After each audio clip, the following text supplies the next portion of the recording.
Welcome to everybody that has joined us today. We're super excited to have you here. I am going to share my screen in just a second here, but I wanted to very quickly explain my appearance because those of you that know me know I'm not normally this unshaven, but I am in the middle of playoffs for faculty staff softball at the University of Arizona. Even though I'm retired, one of the reasons I got to retirement was so I could still play faculty staff softball until my body just can't take it anymore. And during the playoffs, we don't shave. It's kind of like the NBA players that all do the same thing. Normally we lose in like a game or two and we're out. We're actually playing in the championships tonight if weather permits. So I haven't shaved yet. And with any luck, it will work and we'll actually bring home the championship for maybe the first time in the 30 years I've been playing. So everybody keep their fingers crossed for me. I'm going to go ahead and share my screen right now.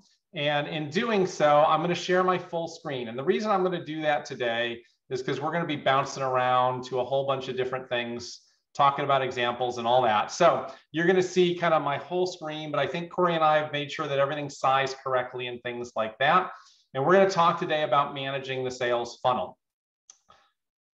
Because at this point in time, as we kind of put in the session description, we know that a lot of you are starting to feel the wave of activity that is really just rolling forward from planners and individuals out there that are looking to book and rebook events. Now, everybody out there probably is at a different place. Some people on the call, maybe you've been holding events for the last 3 or 4 months. Maybe you've been holding them throughout most of the pandemic in various forms and capacities and limited, arrangements and things like that. Maybe some of you are still gearing up to open up in the coming weeks as your areas allow you to do so, as your colleges and universities are allowing you to do so. But whoever you are, you probably have a need, and that's, I'm guessing, why you're here today, to start to rebuild your pipeline of prospects, of business that can be booked now into the coming months, out into 2022 and beyond. And we are seeing a surge of activity here at Unique Venues. So there is business out there to be seen. We are up, I think the last number I heard was we're up 12% in leads and search traffic over the month of June, and from June to July. We just got into August. And we are actually up significantly over 2019 activity for this time of year. Now, summer is normally a little bit slower for us, which would say, again, that's why we're up significantly, because everybody has decided that it's time to book and rebook business again. So if you're in that position of thinking through, well, how do I start to get people into my funnel and how do I move them through? That's what we're going to spend time talking about today. Now, before we do that, what I want to just explain to everybody here is that, as you know, Unique Venues is a marketing support company. And I use that term directly because we have evolved in the past 18 months during the pandemic to say to ourselves that we need to be able to support clients at all levels of their business and at all stages of the sales funnel. When we get to the funnel in just a minute, those of you that have been longtime customers of Unique Venues know that most of our activities were focused on kind of the first couple levels, awareness and discovery of the sales funnel. But as we learned during the pandemic, when things are not being booked, creating awareness and discovery is not as helpful as some of the other activities would be. And so we've added a wide variety of services. And today I'm going to share some of those with you. And I'm not going to be ashamed about that, because those of you that are our clients know the value we bring to the table. And those of you that aren't, hopefully you'll start to understand some of the value that we bring to the table through the conversation today. I'm not going to be overly salesy about it, but I will use examples of things that we've done with clients so that you're familiar with the work that we do. And you'll see when we get to the table grids, you'll see where we can help you with any of the activities that we're talking about today, so that if you are interested, if it's a need for you at your particular venue or location, we can get into a conversation and see how we can help. And we're even going to ask one of our poll questions near the end. If you want follow-up from us, we'll be happy to do that. So I'm just going to be honest about it. and hope that you are all ready for a good conversation about the different things that we can do. Now, one last thing that we're going to do to set the stage then is we are going to talk a little bit about what's going on in the world. Because when I wrote this session description a month and a half or so ago to publish it, get it up on the website, there was a ton of optimism out there about where we were at with the state of the pandemic, where we were at with the state of the meetings and events industry, where we were at with vaccine rollouts. And I don't want to have a big giant political conversation or anything like that. But what I do want to acknowledge is that, yes, there's clearly been a little bit of a setback that seems to be occurring out there with the Delta variant. And I am not going to pretend that I know what's going to happen in the coming weeks and months as we go through this wave and whatever the next wave of a variant might look like out there. But what I will tell you is that all of this news has been occurring over the past 3-4 weeks, and you can read, you see the statistics. Some of you might be in areas that are labeled hot spots right now. Some of you might be in areas that are at the top of the charts for vaccine distribution and low numbers for COVID cases and things like that. What I will tell you is that none of that has affected the search volume and the lead generation that we're getting from planners and individuals out there. So even if we might be a little bit concerned, and I did hear from one participant, Dawn reached out to me before just to ask me, if I was still optimistic about where we were at. We hear from clients as we meet with them occasionally that they've got some concerns. Are we going to take a step backward? There are a few places that are starting to put masks back in place in indoor places. Some places are thinking about reducing capacities again for their meeting venues, meetings and events. But planners and individuals are not feeling the same way. We are still seeing 100 and some leads coming in a day, or whatever. Corey will back me up if I throw the wrong stat out here. It's a high volume of activity that's coming through on a daily basis. And the search volume, the profile views, all of that has remained steady throughout this latest conversation about what's happening with Delta. So again, yes, go ahead, Corey.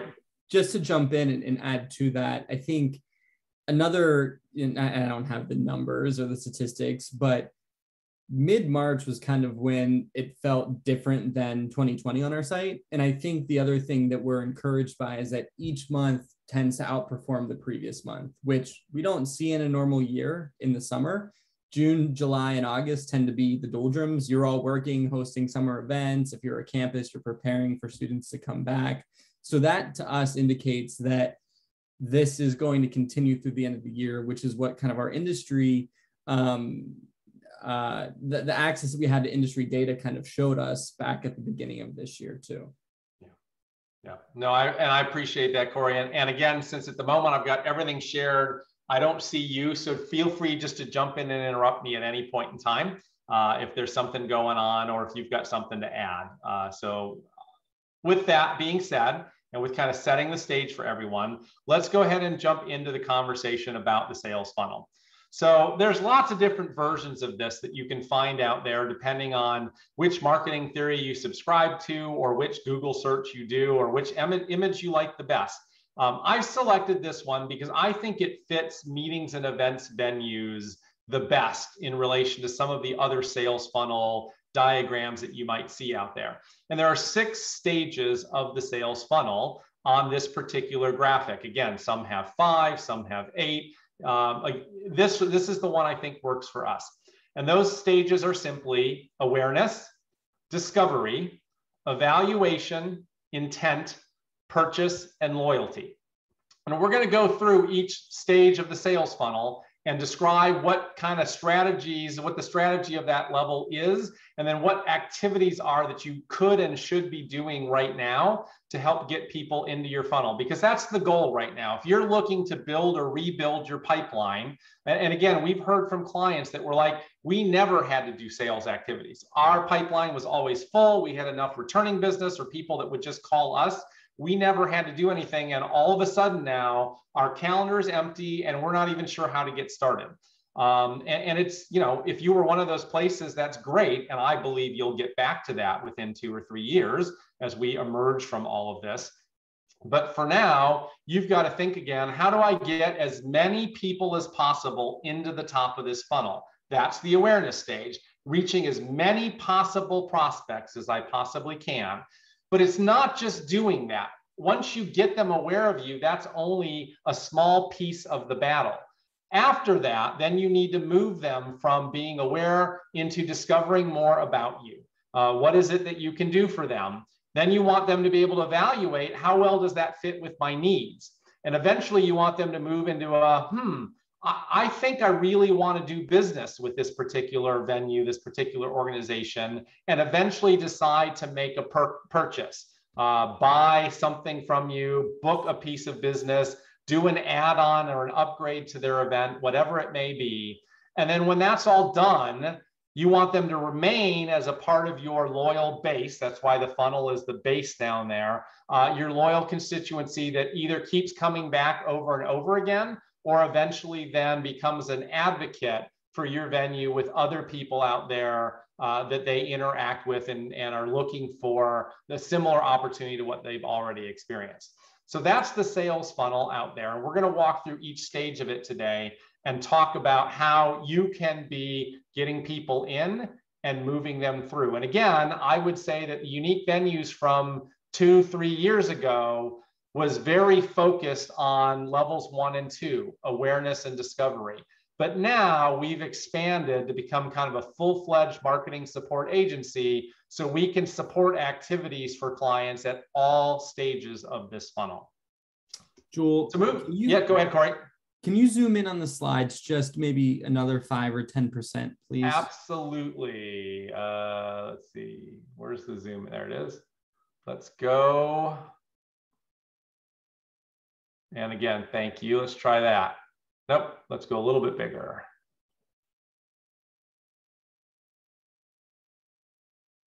Let's try that. How's that? That looks good to me. It looked like it was zooming in the slides on the left instead of the slide that's showing. Showing on. Can you, in the bottom right-hand corner, there's a zoom ticker. Maybe that'll work. Well, let's pop that one up too. There you go. That's it. That's Thank perfect. you. Thanks. Okay, perfect. All right, so awareness. These are the strategies that are ultimately designed to help individuals out there understand that your venue exists and it is a destination location for the meetings and events that they are looking to book out there. Basic, straightforward, you cast as wide of a net as possible so that you can get as many people into the top edge of your funnel as you possibly can. And of course, there are a ton of strategies that you can do to be able to help with this. One, a very basic one, which again, if you're a client, you likely already know about, is to have a marketplace profile. And one of the reasons that marketplace profiles are so important in this day and age is because, as you know, everything is driven by Google search, right? Everyone's going to a search engine and saying, where can I find, or how can I buy, or what is the best way to? And then you get a list of things on Google that hopefully will answer your question and point you in the right direction. And the advantage that marketplaces have over individual businesses, venues, whatever it might be, is that they just have so much more content on their pages that they just naturally rank higher in the search engines out there. So if I type in event venues in Ohio, I'm going to see a collection of marketplaces out there. And again, I'm going to keep it real. We are not the only marketplace that exists out there. There are other marketplaces out there. But we are the only marketplace that focuses solely on non-traditional meeting and event venues.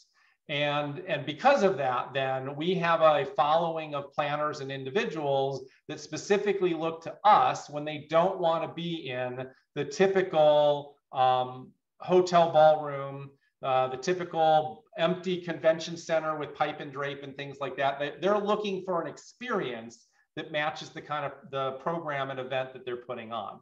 And so for those of you, again, that are familiar, you know that this is what a profile looks like on unique venues. Within our marketplace, all of the clients have the ability to post information about themselves. This happens to be the one for the National Press Club in Washington, D.C.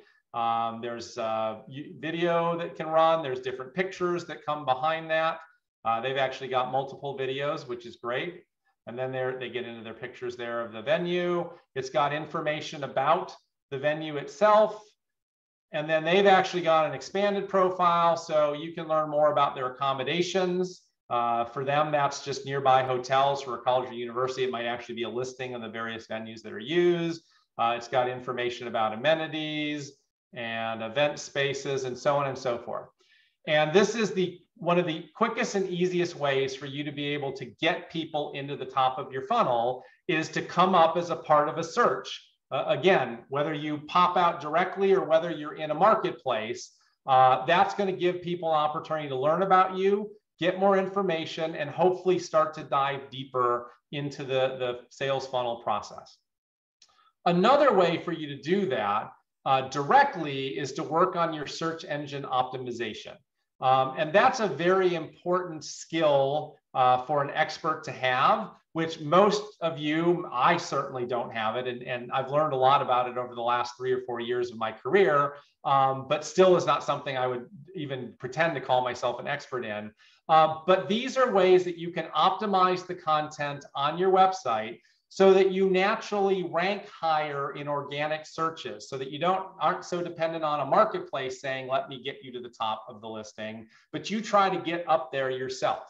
And one of the things that I want to show you, so here's one of the websites that actually we helped develop at one point in time. Scott Fish on our team helped put this one together. I think it's a really good website. It's clean. It kind of segregates things by, area, type of business, that sort of thing, gets people where they need to go quickly. And it's got really good content throughout. So if we look at, floor plans, it actually will pull up and show us in just a second here. Again, it's got great pictures, show us the different floor plans where you can actually go in, take a look at a room, see a picture, see capacities. Again, I think they've done a really nice job with the website here. And all of this content is the kinds of things that helps, Conference Center Authority. It helps you on your search rankings out there.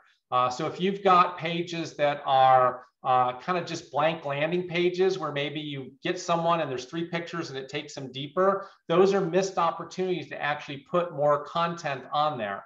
But the important thing is that that content also needs to resonate with the keywords for what people are looking for. And not only does that appear on the website, it's also hidden inside the website. And I'm going to give you a sneak peek into really quickly here.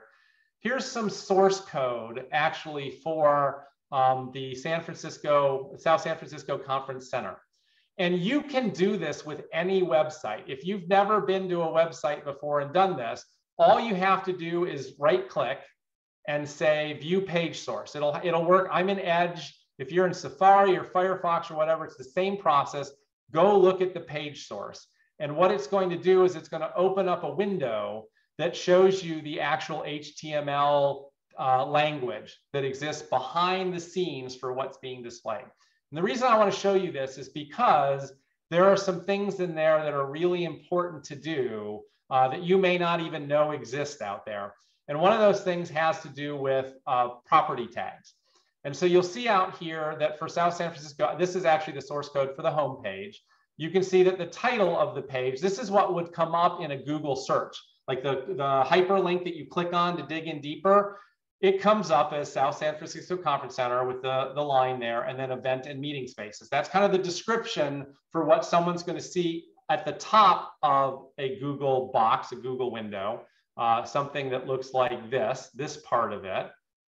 But then below it, the description is the part that comes in next.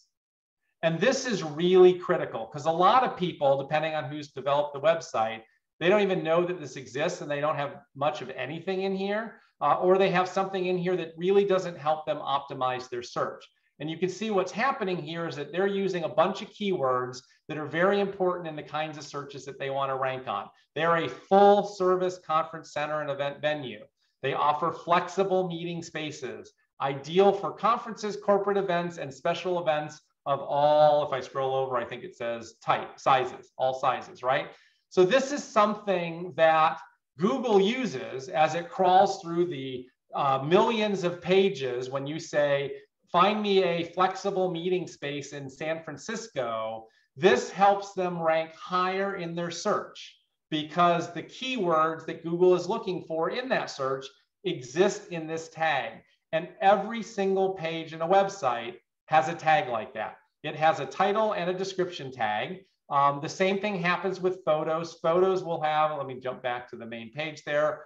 Photos will have description tags that go with them. And in all these cases, you can bundle keywords in behind so that you rank higher organically on your search.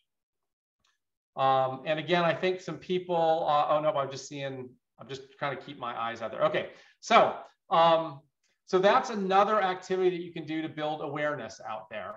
The third way that you can do this, again, with kind of everything that happens on those searches, is with digital or display advertising. And again, we'll look at this really here. Here was something I put in conference venues in Ohio. I was trying to get, we're actually running an ad campaign for Bowling Green University right now. And I was trying to get one of their digital ads to pop for me. I couldn't get it to pop today because, again, there's a lot of algorithm stuff that goes into whether I see the ad and how often I'm searching for these terms and all that kind of stuff, or how likely I am to actually be really looking to book a piece of business. But you can see that in this case, like Blue Ocean Facilities here has come up at the very top of this list because it's a paid ad, along with a bunch of other paid ads that are trying to leap over the top of, there's Unique Venues, which is a third-party marketplace, and some of the other third-party marketplaces that exist out there. And again, that's a way that you can accelerate the ability for people to gain awareness of you by spending money on a digital ad to run in this format, or by, you know how it is if you go to kind of any web page and you get the banner ads or the side banner ads or things like that. That's another way that you can, this is digital advertising and the other is display advertising. Those are two different ways that you can actually get people to click on you and ignore the whole rest of the search rankings that exist out there. Now I saw a question pop up. Let me stop and see if it came up about this. Okay, is the page store something you can change? Does it require an IT person? That's a great question. It depends on if you have access to like the development tools for your particular website. So on a lot of university websites, you're not going to have access to that necessarily unless you've been granted it. Like I know a lot of universities will give you limited access to it and not the full access. So it's a question you should, I mean, the first thing you should really do is right click on your website and see what kinds of words are in there, what kinds of descriptions are in there, and if you think they should change or if there's ways to improve the keywords within them. The second thing to do then is to reach out to the person that manages your website and say, how do we do this? If I wanted to change some of these things, how would I go in and make those edits to it? Because in some cases it does, again, it's something that we can help with. We actually will do reviews on websites. We'll send you a spreadsheet that says, here's every page on your website, and here's a recommended title and description tag that goes with it. And then depending on your system, sometimes we can go in and even just swap them all out for you, or we can give you the information to take to your IT person or your website person and let them go in and replace all of those things for you out there. Great question. Okay. Spending a fair amount of time on awareness because it's right now, it's the most important thing we can be doing with the wave of business that's out there. Another way for us to do this is also to look at adding in or updating a Google business listing, which I thought I had saved and then I guess I didn't. Let me just try and get this really quickly. In Tucson, let's see what comes up. Yeah, no one's going to come up. What you'll see with a Google business listing, and you guys I know are used to seeing these things, is you'll get an actual name of a business, a picture, and then usually like hours and website and things like that. I'm sure if I did like places to eat in Tucson, see if that's gonna, again, this is again a business listing where if I click on it, I'm gonna get a little bit more of a, you know, business information. This is the kind of thing I know you're used to sometimes seeing in the side table in a search, where it's got the information about the business, popular times, how long the wait is, things like that. If you have not activated your Google business listing, know that it is a free service. It is something that you do not have to pay for within Google. You can light it up. You can make sure your hours are included in it. You can make sure that the other information fields are filled out. It is something that you need to maintain, right? So if you're going to be off for a holiday, or if you're going to be, if you're only a summer venue and you're not open the rest of the year, you need to do a little bit of work to maintain it. But it's another way for people, as they're doing searches, for you to potentially pop up or be included in a list of activities or options for the planners and individuals that are searching for venues out there. And Joel, I can give you how you can find unique venues business listing. Because I know Ali just worked on that, and I think it's a good example. If you type in unique venues weddings, just like that, not in maps. Oh yeah, sorry. Let me go back to just Google. Thanks. Unique venues weddings.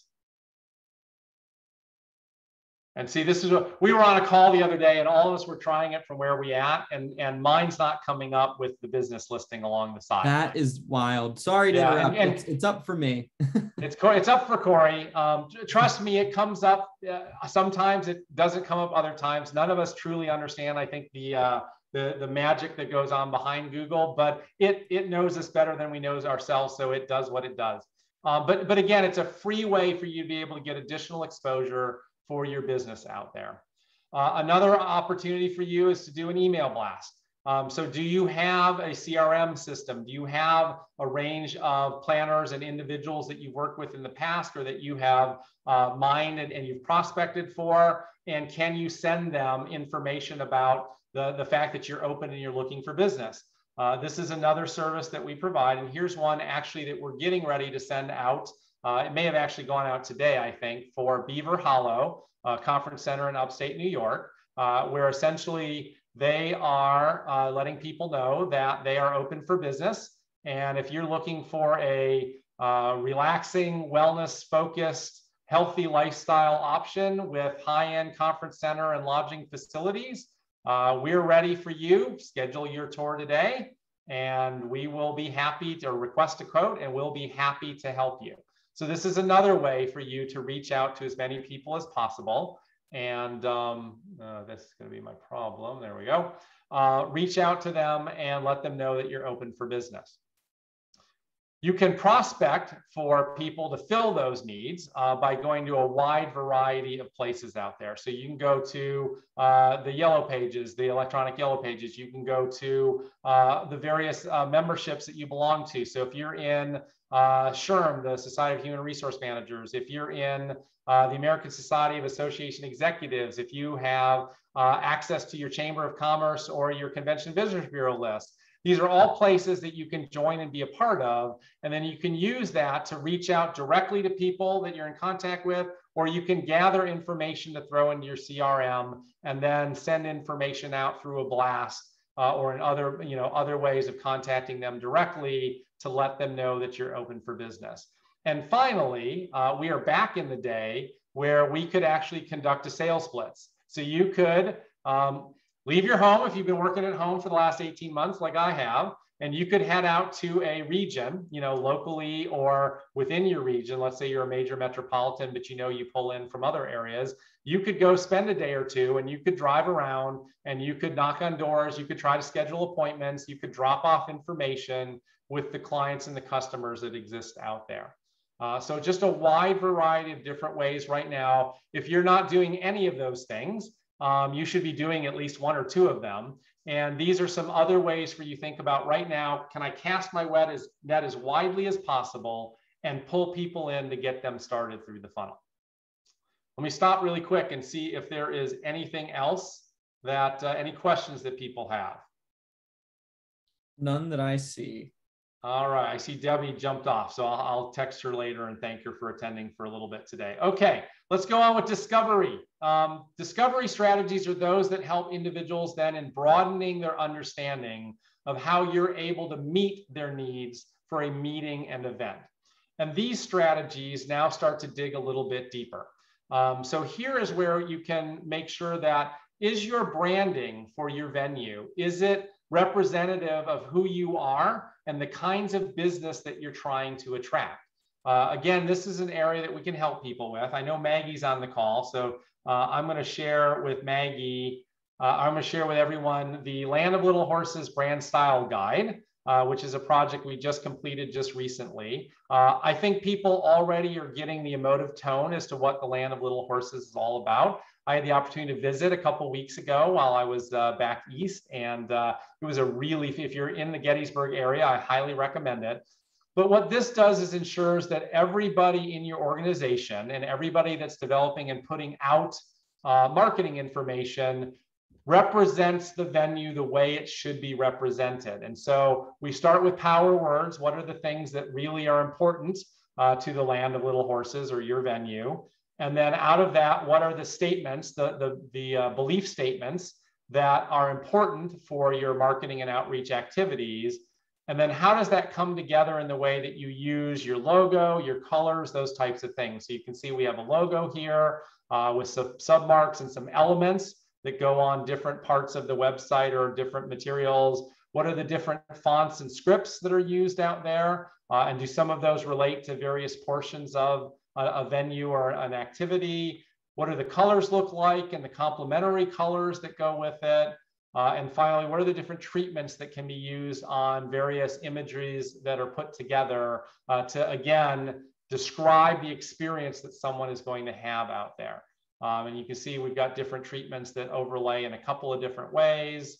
And there you go. So there's just a quick example of one way to make sure that as people are discovering more about who you are they are they actually picking up through your logo, through your colors, through your images, through your statements and the keywords that you're using? Are they picking up the sense of who you really are as a meetings and events venue? Because that's going to help them very quickly decide, is this something that's right for me and I want to go deeper? Or is this something that's not right for me and I'm going to move on to the next thing? Because again, you want to get as many in as you can, but you want to get to the ones that you can really help and serve as quickly as possible. So it starts with making sure your branding is okay. Then it comes down to making sure your website design is solid. And again, we were looking a little bit at this one before. I really like this one because it brings someone in immediately, you know, is this a professional event for like a conference or a meeting or something like this? Is this a social event? Not that social events can't be professional, but is it more, oriented towards a social activity? And I can jump in and I can learn more about celebrations if that's the kind of event that I'm interested in hosting. And I get information that help me understand what we do to do social events. I get pictures and images that back that up. And I get information then that helps me understand how I can execute that event. And again, they've done the same thing at the top up here with getting people to the information that supports those kinds of things. So is my website laid out in a way that helps someone know what I can offer them? I will call out college and university clients for just a minute. And I empathize greatly because I spent 25 years at a college and university. I know that you are sometimes trapped within the template, the university template that they have given to you that's buried 3 layers down from the homepage, and it seems like there is no escape from that. But even within that, there are ways to design your website and to use the templates that you're given to ensure that planners and individuals know who you are, what kind of events you can serve, and how you're able to do that effectively for them. And that's done through the design elements, and it's done through the content that you provide. Have you written things up clearly? Do you provide people with enough information? Like you saw, do you have floor plans? Do you have menus? Are there different things out there that let a planner or individual discover how you can help? Because one of the statistics that was true, at least in 2019, before we entered a pandemic, was that 78% of B2B searches, business to business searches, so again, these are planners from organizations looking to book, they were going on behind the scenes before contact was ever made. So the more information you can provide up front in your design and content, the more that you are able to, Celine, it's the South San Francisco, there you go, South San Francisco Conference Center. And I'll include the link to the links to some of this stuff when I do the after action materials. But the more you can put out there for them to do their research, the better chance you have of them saying, okay, I'm going to keep you in my list of prospects to book with. And that also comes then with developing good videos for people to see and use. You could do a blog where you are talking about being like a thought leader. What are the 10 best ways to organize a catered event? What are the top ways to do photography? There's different ways that you can act as an expert and put that content on your site for planners and individuals. Those things also have the benefit of helping you in searches. So when people are doing Google searches, all of that extra content allows you to climb the rankings higher than websites that don't have it.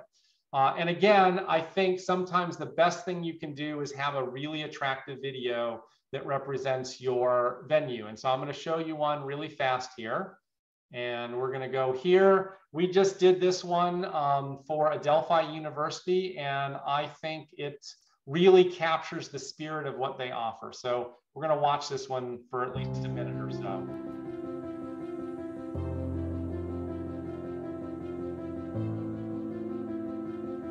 You can see it kind of gives people the perspective on what the campus feels like. And again, this is all done within their brand guidelines. So all the colors and the borders and things like that reflect what their branding images would look like.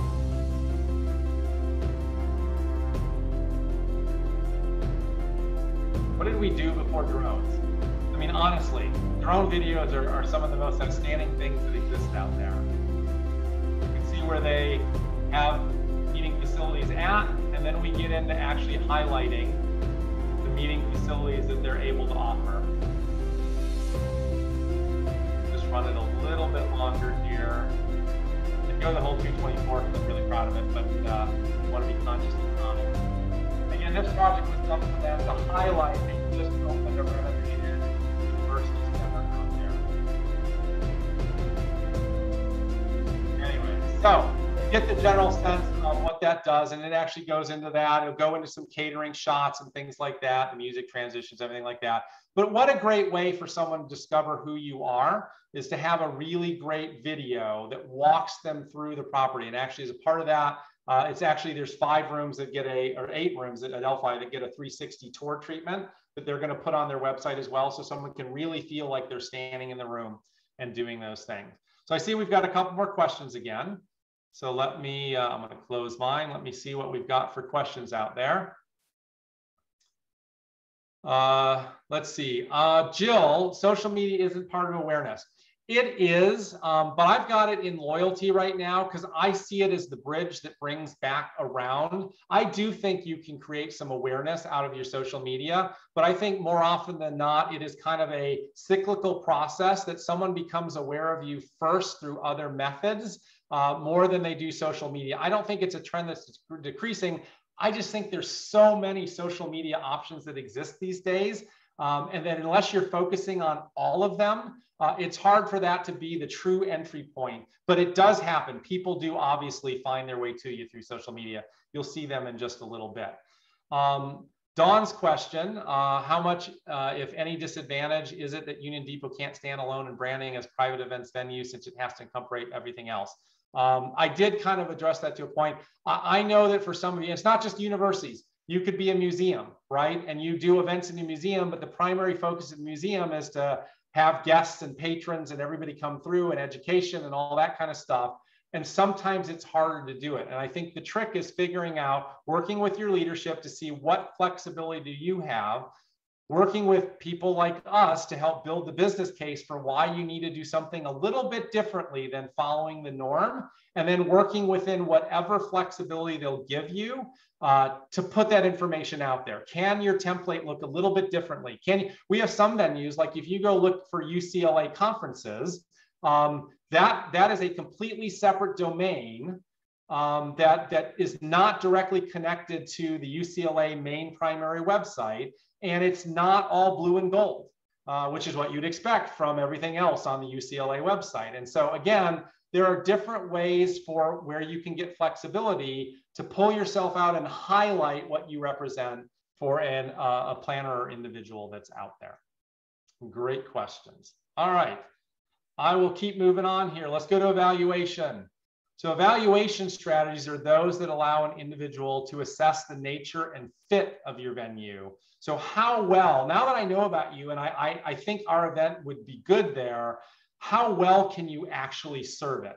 And this is where we dig even deeper into the website content. So again, that's why South San Francisco puts floor plans up there. It leaves no doubt in mind, can I put my event of 57 people in a room there and they can see if it's laid out classroom style or banquet style or whatever it is.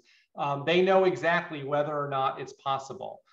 Video content, kind of like we talked about, it can be this, but it can also be snapshots of different things that are going on. So maybe it's a 30-second video of how you handle high-end banquet events. Maybe it is a 45-second video about all the different technology options that are available to groups. I mean, it's one thing to list them on your website, and that's important. But again, individuals watch, I don't remember, Chuck knows the stat off the top of his head. They watch, a couple hours of video a day, hour to 2 hours of video a day in all the various things that they're doing. People want to see and hear what the information that they're seeing written on a website. They want to hear it backed up with kind of video evidence or proof. You could even do live content. So you could do a Facebook Live or a Google Hangouts event or something like that. And you could record it, or you could walk people through and say, hey, Thursday at 6 p.m., if you're interested, I'm going to take you on a tour of our new ballroom and show you everything that we're able to do. These are ways that someone is able to dig in deeper and learn, will this be the place that I can actually hold my event? Another way to do this is to send them information beyond what your website has to offer. And so we do digital brochures for venues all the time. And I'm going to show you one here really quickly that we, again, just finished up. Some of you might have seen this when it is in draft mode. We just finished up a weddings brochure specifically for Oakland University. Their Oakland Center is trying to expand their wedding business. That's actually one of the verticals that's really booming right now, is that one of the first things to come back in force after the pandemic started to subside a bit was weddings. So here's one that specifically speaks to individuals or wedding planners about what that venue can do, because they want to feel and experience the language, the emotional tone, all those kinds of things. Just giving them your general conference brochure doesn't really resonate with a couple that's saying, is this where I want to hold my wedding? So you can see we've got information about what they do and all the different ways, pictures in there that back it up. One of the things about their center is that they're a very diverse population there in Detroit. So they wanted to have images that were very diverse, reflecting all of those things. It's clean and crisp. It has links that takes them off to other places where they can learn more about what's going on. So that's the great thing about a digital brochure, is you can link and then take them to the sections of your website where they can evaluate how good of a fit you'll be. And ultimately, again, catering options, all that kind of stuff, and gives them a final call to action. Will you say yes? We'd like to propose to you, and then contact information and a website and an email address, right? So again, these are ways where beyond what you're doing on the website, which sometimes it's harder to have every vertical imaginable, you can develop a piece that oops, didn't want to do that, that can directly give them the information about how well will you fit the needs of their particular event. And then the final thing from an evaluation strategy I just want to share, because I think it's critically important, is to talk about pricing information. A lot of venues don't put their pricing information out there, and South San Francisco does not. If you go in and you want to look at any of their stuff like their catering services, you are not going to see pricing information on here. They have menus, you can look at the menus, but there's no costs associated with it. I understand why places do that, right? Because on the one hand, we like to say as event planners, everything's negotiable. So you come to me, you have a budget, let me work with you and see what I can do. On the flip side of that, it's San Francisco. So I know there's only so much wiggle room they're going to have to work with someone at the low end of a budget range. And I think it is important when you think about 78% of B2B searches going on behind the scenes before they make contact to book, that if they can't see your pricing and they can see it at other venues, that might be the determining factor. Now, you can always put a caveat on it. You could put ranges. You could go ahead and let people know that discounts are available or that you will work with their budgets. But I do think that anywhere that you can, if you can provide pricing information to someone as they evaluate your fit. Again, what you don't want is someone thinking they can come in and lowball you because you didn't list your prices, and then all you're dealing with are requests for quotes that are coming in or requests for bids, and you can't service them. If you have a rate that you offer for the quality of service that you provide, then that's okay. And there will be plenty of people out there that can do that, and you won't have to sift through the bargain basement shoppers that are hoping they can get you to cut them the ultimate deal out there. And again, we've all heard it, the horror stories of what people try to pull out there. All right, moving on to intent. Intent is the next level. They've discovered who you are. They've evaluated that they fit there. Now you need to get them to book your venue. Like, they need to make that decision, and you need to drive them towards that. There's a couple of really good ways that you can. Oh, Corey. I didn't mean to interrupt, but I just wanted to mention from pool number one, intent was simultaneously the area that people succeeded in the most and the area that people needed the most help with. I found that fascinating. That I'm actually not overly surprised by that, because this is one of the easiest things to do and one of the hardest things to do all at the same time. And so, and the two major strategies that I've listed here, one are plan your visit tools. So these are things that you'll see on websites where someone says, plan your visit today, and they give you, materials that you can download, or they give you a form that you can fill in that's dynamic, that changes. Like you say, I have 200 people. I want a banquet for 50. I need this kind of tech, and you can plug information in, and it will update information. It will propose possible rooms. It will update budgets and give you numbers, things like that, so that someone can play around and say, does this really fit the way I thought it did as I was moving through the process? Now, these things are not easy to produce, and but when you can do them, and from your own shopping out there, having a shopping cart and being able to put things in it and then evaluate, oh my gosh, the total's now up to 120. I'm going to take one back out of the cart. And that's how we purchase as individuals. And that's how planners and individuals looking for meeting venues also want to purchase. So the more that you can give them the ability to plan through, or give them a checklist that says, here's everything that you need to think about if you're going to hold a meeting at our facility, and let them look through the checklist and kind of go through and say, okay, yep, this works, this works, this works, so that they're ready to say, okay, I've learned everything I need to know, and can I then go ahead and decide to book at this particular venue? The other side of it, and this is why I think some people will say this is the easiest part of their funnel, is then calls to action, right? And we see that here on the South Stand. Every single page has a request for proposal button. No matter where you go, that thing is living at the bottom of the page saying, as soon as you've decided that you're ready here, go ahead and click everywhere but the home page, I guess.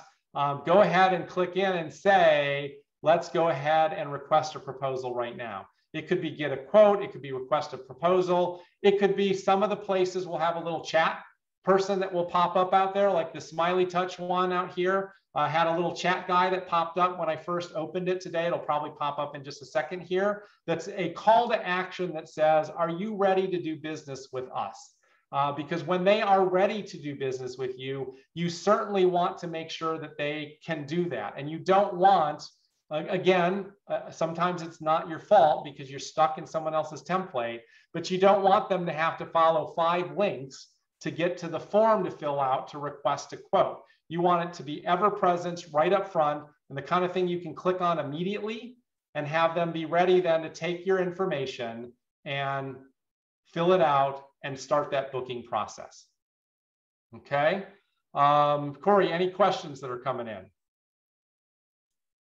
A couple of folks have asked if we could share the Adelphi video. Is that published on YouTube, or are we waiting for final approval? I'm waiting for ultimate final approval. I felt okay sharing it today because it's been shared with their leadership and marketing communications people and all that. And it may not be the ultimate final video, but I'm expecting within the next couple of weeks that it will be available on their website. So I will probably not share the link. I'll ask if he's comfortable, I will do it. But if he's not, then I will go ahead and let you know what their website address is, and you can check back within a couple of weeks and it should be there ready to roll, because we are like 99% of the way on that one. Great. All right, let's go to purchase. Purchase is now strategies that increase your sales to a larger base of customers or upsell an existing customer on their booking. So these are things now that you can also bundle in as a part of when someone has said, okay, I'm ready to book. Let's go ahead and see if we can actually get them to do more, or let's see if we can get people to that purchase decision faster. And so these are things, different ways that you can do it. One is to do instant quotes. Again, it's a great feature if you can literally just fill in everything and have the system kick them back an instant quote, because they may themselves say, oh, look, I did all this, it's $18,000. I actually have 24. Let me add in another reception, or let me add in some extra technology or things like that. So if you can give people the ability to do that, that's really going to help them out. Can you put specials and discounts out there? You know, are there times of the year that your calendar is less full and you want to fill it? Like I was working with a client the other day whose July is really crazy busy, but their June is not. And I'm like, well, why don't you go out with a digital ad campaign, or why don't you put something on your website that tells people you'll offer 10% off their meeting if they book during June? Because maybe someone wants to hold it in July, but is flexible enough to say, hey, the last week of June would be just fine if I can get 10% off. And so again, these are ways to get people to think about you differently than if they're just looking at the static content on your website. And you can keep those updated and refreshed and change them depending on the cycle of the year, so that you can drive people to bring you the business and fill in the spots on your calendar that you're specifically looking for. And finally, another great way, again, to do this is, it's one thing for them to say, request information. It's another thing for you to put it together and get it out there. And so a great way to do that is with a response template. And again, I will show one more here really fast. This is the University of Miami's. I think Richie was on with us today. But this is one where you can very quickly fill in, here's the group name. It gives some additional information about the quote, you know, the packages and the information that you're putting together for them.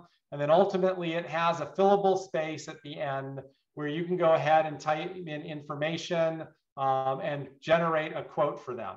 And so again, this is the kind of thing, this matches their digital collateral, their website, the other things that they've done. So throughout the entire process, it ends up looking like it's a cohesive, seamless thing. Because again, people are looking for that level of expertise and professionalism, and they're going to have confidence in you when they see that carried all the way through.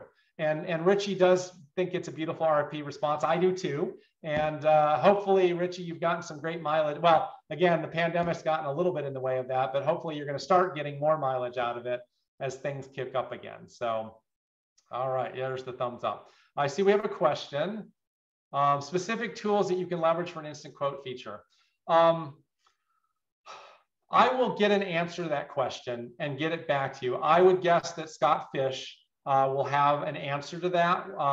But I know it is definitely a little bit of a lift on a website build to add that functionality in. But my guess is that there are plugins out there that help you do that fairly seamlessly. So I will include that as a part of the after action materials that come out. All right, rolling along, because I know we're getting close here. So thank you to all of you that have stuck with us. I know a few people have to drop off. Loyalty, the last part of the funnel. These are strategies that encourage an individual to come back to your venue on a recurring basis, or become that advocate for you as you're working with other individuals, or as they just happen to be out there. If they're at a meeting of planners, people say, does anyone know a great place to hold an event like this? They raise their hand and says, yes, I do. You can hold that at the University of Miami or Union Station or any of those places out there that they've had experience with in the past. And there are several on here. A couple we've talked about already, email blast, things like that. Social media, I touched on just briefly. Again, I think that social media is stronger in the loyalty stage of the funnel, although it can help people at every stage of the process out there. And these are things, again, we can help with. We actually can help develop a 12-month plan for how you activate and use your social media. We can do quarterly check-ins with you to see if you're on track, that sort of thing. I know the management part of it is the hardest part, but for many of you, you can find a good intern or student or something like that. We hand you the plan, they can execute it. That's the way we manage things here at Unique Venues. Is we have she was an intern, now she's a paid hourly staff person that goes ahead and does our daily scheduled pushes for the things according to the plan that we developed. Some other ways that you can build loyalty: ask people how we did, survey them, make sure that they know that we care about what their experience was like, how it was. You can use feedback kiosks within events to do that. I'll push this one really fast because I think this is a great way to add a catered event. When they get to the end of the line, say, how was the line speed today? And let them hit the button. And you can get instant feedback, and you could make a change then for the next event, if there's another line, to figure out, okay, it wasn't fast enough, what can we do to speed it up? Or you could do it at check-in for a residence hall and say, how efficient was the process? And they can hit the button and you'll learn instantly how are things going, and we can make adjustments on the fly. And people appreciate when you're constantly assessing and saying, what can we do to make this better and how can we help you? You could push people to do a ratings list. You could ask them to, rate you on TripAdvisor or Google or any of the other places out there that you want. So that, again, people are going to be able to see that lots of individuals have had great experiences here. And you can also obviously rely on referrals. So are there people you can reach out to in your community, in your network of fellow venue managers or other professionals that can give you referrals for business that's going on out there? So again, all of these are different ways to kind of not only move people through, but get them to the bottom. So the last piece, because I know we're right about at time, is I just really quickly, again, Maggie, surprise, but I know you're excited about it. I'm excited about it too. We've been working with the Land of Little Horses for about 8-9 months now, helping them think through how to increase head count, the number of people coming through the gate on a daily basis, and the average spend while they're in the park. We wrote up a full plan for them, a full marketing and sales action plan with a whole bunch of activities, and gave them a budget and ideas about. Some of those are things we have done for them. Some of those are things they've done outside or with other areas. They rented a digital billboard in the community. We kind of talked about it, but they found the marketing agency and they did the placement on the billboard. Whereas we are running Google ads for them right now. We started July 1, and they come up on searches. I had one pop for me the other day when I was looking at their stuff. They've added signage in the park. We've done the brand guide for them. We've done all these activities, and they've been faithful at working the plan, which has been really exciting because it's great when someone is eager and ready to roll and has the capacity to invest and do this. And what we're seeing in that work, and again, I want you to know, and this was at all stages of the funnel, that they're doing activities, but the result of that work is that when they compare July 2021 to July 2019, we're ignoring 2020 because it didn't exist from a real meetings and events standpoint. Their attendance is up 45%, and their gross sales have nearly doubled. And that includes their online sales out there, nearly doubled with the work that we've put into the plan out there. And their gross sales as a whole for all of the year is up 66%. So I do that just to kind of reinforce, and while this was a great opportunity for us, because this is not our normal traditional meeting and event venue that we work with. This is a theme park. This is an interactive animal experience park, which again, if you're ever in Gettysburg, go. It's a really fun day to spend at the Land of Little Horses. They're adorable. But the strategies are the same. It doesn't matter if we're talking major conference center, college or university campus, a museum, or a performing animal theme park. It is the same thing. If you focus on what are the strategies to create awareness, help them discover who you are, evaluate your fit, decide, intend to do business with you, make a purchase, and then remain loyal to you, then you can move people successfully through the funnel. And that's what we've done here. And that's what we at Unique Venues want to be able to do for you, is to be able to help you in all the different ways that we've highlighted here, find people, put them in your funnel, and move them to the finish line. Because there will never be, fingers crossed, knock on wood, another opportunity like there is right now for the tsunami of planners and individuals that want to book business with all of you. Every single one of you, there is someone waiting out there. You just got to go get them and move them through the funnel. So that's the presentation for today. Again, sorry we ran just a couple minutes over, but tried to keep it in time. I will put together information. I'll go back and read through the chat. I know I got some links and some other materials to provide to people out there. You can expect that in a couple business days. This was recorded and will be up on our resources page within 24 hours. And with that, I'll check in with Corey and see if there's any last questions or anything I need to answer. I'm not seeing any questions, Joel. I think that covers it. Before everyone signs off, I did just want to remind everyone of two of the next online education events we have lined up. Our Roadmap to Recovery series is entering August on the 24th, hitting the road and adjusting course. That's the topic. And on September 14th, we have an intern housing webinar that's actually going to be our follow-up to what Richie, who's joined us on the call today, led on March 9th about the building blocks for a successful program. On the 14th, it's part 2 on how to attract your ideal client and fill unused accommodations. So those are the next 2 educational sessions lined up. And with that, I'm just seeing, oh, looks like folks are jumping off. If you haven't filled out the survey yet in the session evaluation, please do. Just like Joel was saying with loyalty, it helps us make sure that we're on the right track with our content and that you're finding value. So thanks so much, everyone, for joining us. And we hope to see you on another webinar again soon. Bye. Take care.